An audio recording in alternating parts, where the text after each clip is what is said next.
Olá amiguinhos, amantes de jardinagem, Deca Garden está a falar. Neste momento quero apresentar aqui um trabalho que também fazemos parte de fazer fogueiras, logicamente no inverno, onde há autorização para fazer então fogueiras.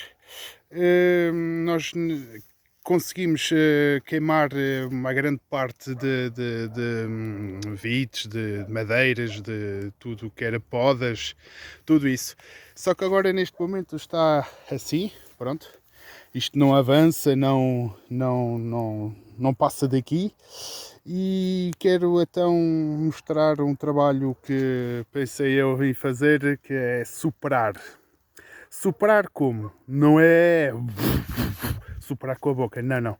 É superar com uma máquina de superar folhas, um superador de relva. Logicamente torna-se muito mais rápido e mais eficaz. Vou fazer então uma pequena demonstração para ver como a eficácia e a rapidez com que a gente consegue conseguimos fazer com que isto volte outra vez a soprar e a conseguir deitar mais chamas e tudo isso. Então vamos a isso. Estamos aqui perto de uma brasa.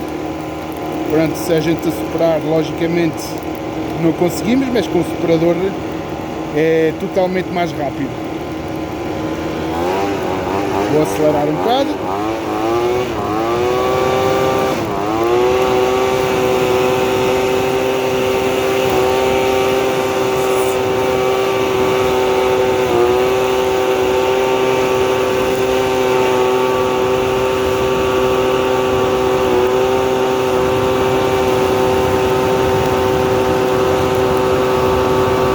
Esse é muito para o expresso.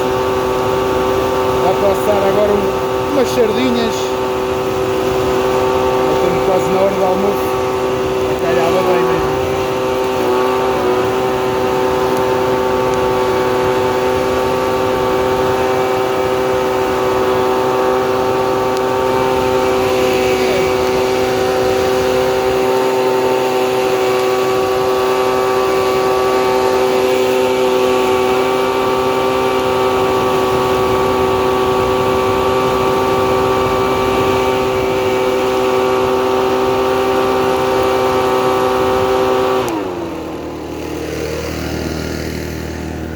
Pronto, uma pequena demonstração e até breve. Obrigado.